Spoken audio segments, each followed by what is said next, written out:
Taylor Walker from the Adelaide Crows, and you're listening to the Coaches Panel. Shannon Hurn from the West Coast Eagles. This is Nathan Jones from the Melbourne Football Club. Phil Davis from the GWS Giants. It's Brad Avery from the Port Adelaide Football Club, and you're listening to the Coaches Panel.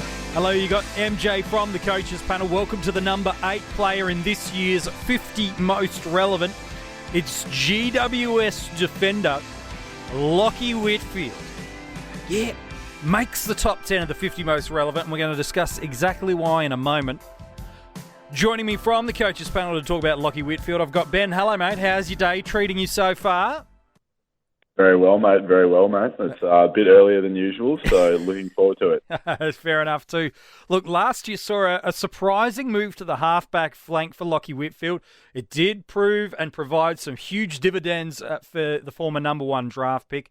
And it looks like now that we have him as a new defensive option in 2019, that scoring ceiling and potential could put him as among one of the best defenders in 2019. Still just 24 years old, and his best score last year in AFL Fantasy came against the Tigers. It was a 150. Ended up averaging 100, and in AFL Fantasy, it's going to set you back 726,000, while around about 10,000 cheaper in AFL Dream Team. For Supercoach, his best score came against the Carlton Football Club at a 141, and an average just ever so close to the 100 marker, a 99.9. Ben, we're talking about a player who, at a junior level, showed this elite endurance, this elite running, high-quality user of the ball, and now he's translated that into an All-Australian season last year. Just an endurance machine, sublime user of the ball, and he just does not stop moving and getting on the outside of clearances, and then last year, creating space and great use of the ball out of defensive 50. Yeah, he's pretty talented, isn't he? I mean, the fact that he can go back and he can do that, he can do it through the wing, he's just absolutely elite. And I mean, one of the primary skill sets, the reason behind him going at pick 1 was the fact that he's so efficient when he kicks inside forward 50. In fact, I would probably say that is his best skill, and obviously he did that much less in 2018, but when he goes back to the wing, which is what I probably predict happens this year with the inclusion of Zach Williams, I mean, he's just going to be as damaging.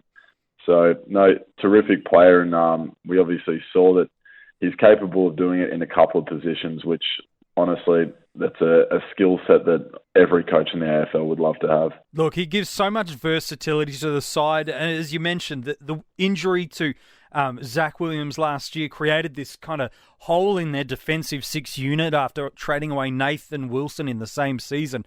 And so he finds a way from becoming what was really known as just a wingman, finds a way to reinvent himself and become one of the best halfback flanks and options in fantasy football last year. He ended up ranking 3rd in the entire AFL for total marks. The only players that took more dukes of the ball last year than him, a couple of handy Eagles, Shannon Hurn and McGovern. Not too bad company. He ranked 10th in the entire AFL for disposals and 5th for uncontested possessions. And while he does have a contested component to his game, that's where you want Lachie Whitfield picking up the ball, isn't it, Ben? Yes, I know he averaged 6 contested possessions a game, but where you want Lachie getting the ball is you want him not being the first touch in the contest. You want him being the player that by foot is either getting your team into an attacking position, up through the wings, through the flanks, or you want him, as you said, delivering the ball deep inside 50 to that talented GWS forward line. Yeah, absolutely. I mean, career average-wise, I think he's had about 75% has been uncontested possessions throughout his career. So, you know, we're looking at a guy that does the damage on the outside of the contest. He's almost the polar opposite. If you wanted another midfielder, you'd say polar opposite to Tom Mitchell. They just do 2 very different things.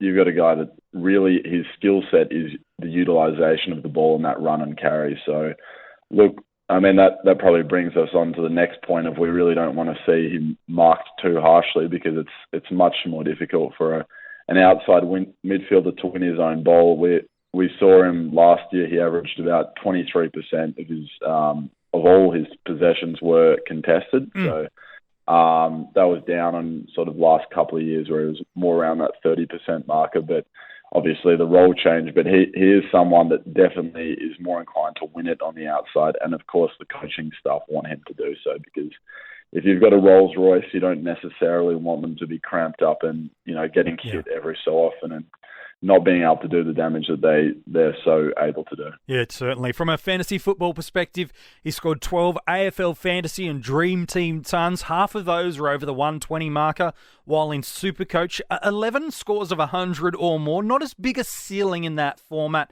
in terms of consistency, just the 3 scores over the 120 marker.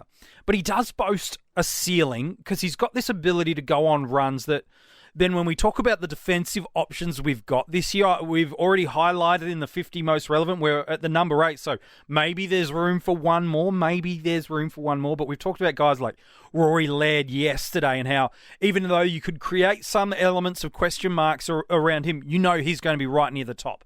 Similar with Witherden, Simpson, Sicily have all been recently highlighted in the 50 most relevant. Whitfield's got a similar ceiling to some of these names, and if you don't have him when he's in the midst of those scoring runs, he can absolutely tear you apart. Just last year, between round 10 and round 21, he had just the 1 score under 90 across all formats. He averaged 109 in Supercoach during that period of time and 114 in AFL Fantasy. He's got that ceiling about him that if he gets 5, 6, 7, 8 games on a run, which he's proven he can do not just last year, but numerous times across his career, he can very quickly boost you in the rankings or cost you in them. Absolutely. I mean, over the last, 7 or 8 games, he goes over 120 in 4 of them. Yeah. So, truly amazing. I mean, we're looking at that game against Richmond, career best game from a Dream Team point of view, where he gets 150 points, 35 touches, 12 marks, 6 tackles. That's sort of the stat line that he can produce when he's allowed to run and do his own thing. Obviously, it was sensational when he moved to that wing role across the 2 finals. Yeah. So Zach Williams obviously came back into the team come the final series, and Whitfield immediately moved to the wing, which is probably the main reason we think that's what's going to happen in 2019. But yeah, he had a 29-touch game against Sydney first round, 120 Dream Team, 130 Supercoach. Does the very similar sort of stat numbers Dream Team and Supercoach wise in the semi-final against the Pies, getting 31 touches. So look, he's just a terrifically talented player, and look, if he's allowed to run free in 2019, I think we're going to see even better numbers from him. Yeah, I think that's the case. You do make that great point. Once Zach Williams came back into the side, he moved straight back to the role he played in 2017 and years prior, where he was the wingman. In 2017, he played 15 games coming back from a AFL-imposed suspension, 6 tons in AFL Fantasy and Dream Team, half of them 120s, a similar sort of ratio there, while in Supercoach, 5 tons and 2 of them 120s. I think you're right. I truly believe that because Zach Williams is now fit and firing and back into the side, that Lachie Whitfield returns back to the wing, back to the outside, even more so needed now without the likes of Tom Scully and Dylan Shield, both who created such great run through that midfield, both different types of players to Lachie, sure. But there is a desperate need in that GWS midfield for someone that just is going to run all day between the 50-metre arcs and just create opportunities and get out of jail free moments for that in and under midfield of the GWS Football Club. So I agree, man. I think Zach Williams back into the side means Lachie comes up the ground. 2 things about that, though. 1, he's not going to get any of those kick-in bumps that we know a number of our defensive options are. Sicily, Witherden, Simpson, teammate Heath Shaw, among many, many others that people are considering this year. They're going to get an element of scoring boosts because there's the new kick-in rule where now pretty much every opportunity to get the ball out from behind, they're going to get a chance to put some fantasy scores on the board. The second thing that I have a concern about, and that's because he's moving up the ground, is without Dylan Shield, what do opposition sides do in form of a tag? Because we started to see, Ben, opposition teams kind of going back to a tag after not really seeing it in 2017. The tagger came back in a big way for a lot of clubs last year. Yeah, they're two pretty sizable concerns with him. So that first one, that kick-in thing, I think it's going to be a really huge game changer. For want of a much better term, obviously that's much overused. But yeah, I mean, I think we were speaking about Sicily. That's the last podcast I was on, and I realistically think he can add another 8 to 10 points just with that rule change. But Lachie Whitfield does not take kick-ins. I don't project that he's going to take very many in 2019. So immediately you're thinking, well, geez, Jake Lloyd, James Sicily, Alex Witherden, probably a bunch of other names that I'm not even mentioning here. Yeah. They're all going to get a little bit of a boost, He's immediately having to probably add another 5 points at least just to maintain his status in that echelon of defenders right now. And then on top of that, he's someone that is obviously prone to receiving a tag and not doing so well when he does get the tag. So I think you were saying before he's had 4 tags in 2018 and didn't score over 100 in Dream Team. Yeah, so he got tagged on 4 times, again, predominantly off the halfback, but his Dream Team and AFL Fantasy scores in the game, he received some level of tag, was a 65, a 66, a 67, and then a 51. That was his Dream Team and AFL Fantasy scores, while in Supercoach, 64, 89, 90, and 61. Those were rounds 3 to 5, and then the final round of the year in the home and away against Melbourne, where Alex Neil-Bullen went and very effectively shut him down. And so that's the question mark with him is, if he's moving up to the wing, certainly he's not going to get the forward tag, but you do have such a stacked GWS midfield, and the dilemma for coaches, if they do have a negating style of midfielder, is do you try to prevent someone like a Josh Kelly and limit his impact on the game, who's got such a great in and outside component to him, or do you purely try to stop the guy who's exclusively on the outside like a Lachie Whitfield and just completely rule him null and void in the game? That'll be the dilemma, not just for opposition coaches, but the concern for fantasy coaches, because he's shown, at least up until this point in his career, when he's tagged, he's going to score like a rookie. That's it. And let's preface that by saying, this doesn't need to happen on a weekly basis for it to be an unsuccessful opening starting selection, because say he gets tagged 2 out of the first 6 weeks, which is, quite possible, and he produces, 60s in that time across the competitions. Well, that if he does that back-to-back games, well, that's in his rolling average is really going to drop in price, even if he's scoring well outside of that. So, there is the possibility of picking him up a little bit cheaper if that does, of course, happen. And I tend to think that clubs are going to look at Josh Kelly and Whitfield on a weekly basis, and it will probably be a 50-50 between those two. I think that if there was someone who's more likely to be taken out of the game with a tag, I think it is Whitfield. I think Kelly can do a lot. Obviously, he can play as an inside midfielder. He's probably more suited to playing as a general midfielder, whether that's inside or outside. But, of course, he can also go up forward and he can kick goals and the like, and that's something that Whitfield hasn't really demonstrated. He probably doesn't have that body type of winning a lot of contested type possessions, and that's been backed up in his numbers. So you tend to think that Whitfield is someone who might struggle on the tag. He's obviously going to run his opponent ragged, so you're going to have a very fit aerobic person to work with him.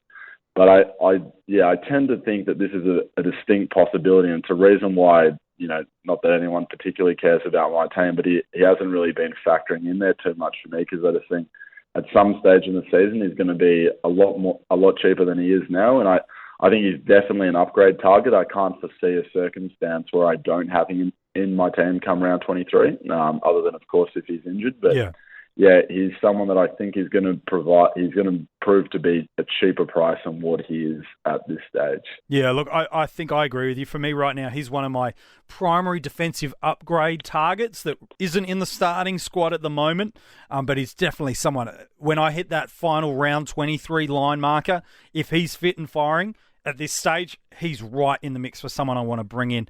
For those of you that are concerned or curious about how his fixture opens up and what potential taggers may come his way, they open up their season account against Essendon, who notoriously don't choose to use a tagger, at least till this point in time historically. Round 2, they take on the Eagles. That's where a Mark Hutchings is certainly going to come into his own, likely against Whitfield, my belief, but certainly it could come to Kelly. Richmond don't really tag. Geelong do have a Scott Selwood, so there may be an option. Fremantle have used Bailey Banfield at times, but again, not that, full, well-known negating stopper. Then round 6, Sydney. Round 7, St Kilda. Round 8, Hawthorn. Round 9, Carlton. And then for the first 10 weeks, round off against the Melbourne Football Club. So there are certainly some well-known negating midfielders, certainly not the Ben Jacobs, Hutchings exclusive, I'm going to focus only on you and not the ball type of player, but there's kind of a scattering of defensive midfielders layered throughout there that I think Lachie is going to, if he can take his game to a new level and work through the tag with the endurance and just great aerobic capacity that he has, then we're going to see him do what I believe he will do, which is a mid to high 90s score, and certainly worth considering. But like you, Ben, I've got a few concerns about where I'm going to choose to have him in my side. It's a question of when I get to bring him in, not if I'm going to bring him in. It sounds like you're in a similar spot. Yeah, I think so. And I think another point to bring up, obviously we're still a few weeks away from the JLT series, but I'll be really interested to see if he scores well in that JLT series, how people start to view him differently. Yeah. Because I really don't think, we know he's an ultra-fit player that's had, I think he's been fairly healthy this pre-season, if I'm not wrong. Yeah, from all reports. So he's doing well in the pre-season. I would not be surprised if he comes out in one of the JLT series games and gets a 30-touch, 120-type score. I don't believe that should be changing your selection decisions because no one's going to tag in the JLT series, firstly. No. It's not going to be a realistic representation of what's going to happen come round 1.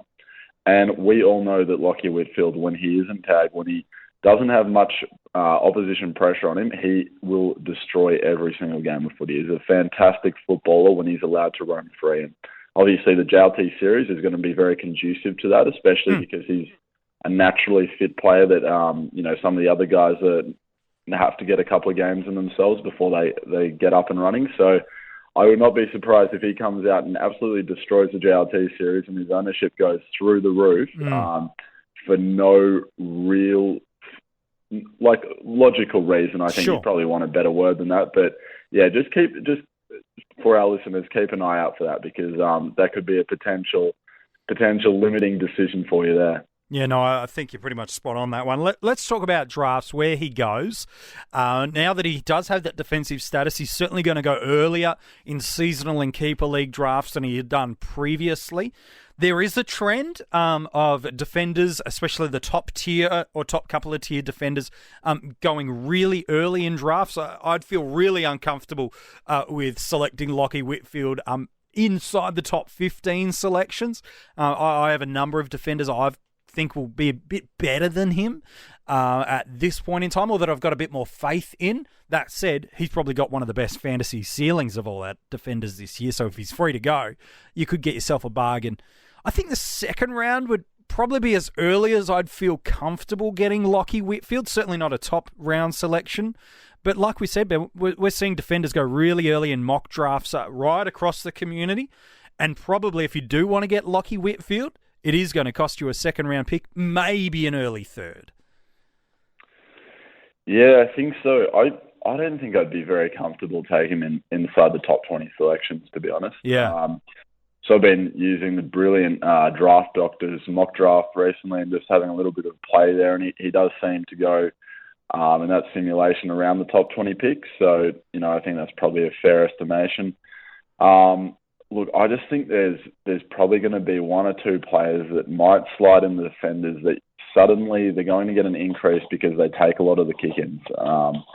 So you might be able to find a little bit of value in comparison to a guy that we tend to think, look, he is only 24. He might have some natural improvement left. And I'm certainly by no means saying that Lachie Whitfield is a bad selection in any of the competitions, because I think he's going to be top 6 at the end of the year and he has fantastic scoring capacity. But I just don't think he has as much upside as some of the other guys, especially upside that is that is clear for all to see. I mean, the likelihood of players playing on in comparison to last year is fairly obvious. Like when it comes to kick-ins, I think it's going to go through the roof. And someone that doesn't have that up against a group of defenders that possibly do have that, it's just very hard to see how he competes on a improved scoring capacity. So, look, I would very much want to take him in the third round, but like you, I think he will be gone by then. Yeah, if you can snag him in the third round on the wraparound, maybe an early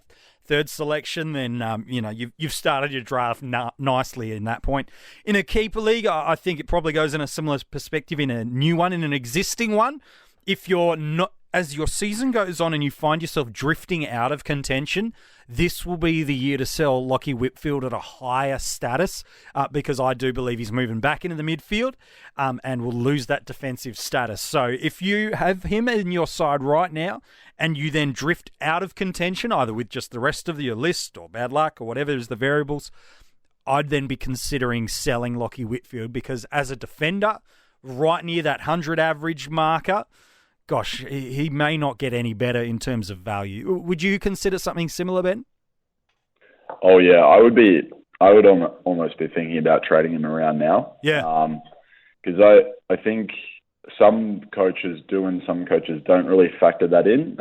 Obviously, it's also how you're positioned. If you're not realistically a premiership threat, which I know is difficult for some people to come to that conclusion, but if you can really work that out, then you have a potential huge opportunity. I mean, the number one selection, not to go off tangent too much, but I think Sam Walsh is going to be a terrific AFL footballer. So if you can get your hands on on a great pick like that, I think Whitfield might well be worth moving on because, as we all know, 100 in the back line is fantastic, but 100 in the midfield is, it's great, but it's certainly run of the mill these days. Surprising to say, 5 or 10 years ago, it was very much the opposite, but so I think, honestly, if you've got Whitfield right now, move him out towards the end of this season if you're not in premiership contention. Of course, if you're trying to win a flag this year, you hold on. You do whatever you can to win a flag. But, yeah, he's the type of guy that has a certain value to the people in the premiership contention, whilst you know that more likely than not, he is not going to keep his defensive eligibility. So, I mean, the classic sell high, buy low, sell as high as you can right now. Yeah, no, fair enough too. Hey, mate, appreciate your thoughts on Lachie Whitfield today. Thank you, mate. If you want to go and check out the article on Lachie, it is at coachespanel.tv, as are all the other player podcasts and articles which you can go and check out. If you've loved the Coaches Panel 50 Most Relevant up to this point, we'd love you to consider doing two things. One, leave a 5-star rating or review and help others get to know and experience the Coaches Panel podcast. Or secondly, you can pledge and become a part of our Patreon, get some exclusive and early access content. And our Patreon's about to get a whole bunch of new surprises, both new and existing ones. So certainly consider jumping on board that. Heading deeper inside the top 10 of the 50 most relevant tomorrow, and another big name in the fantasy footy community drops.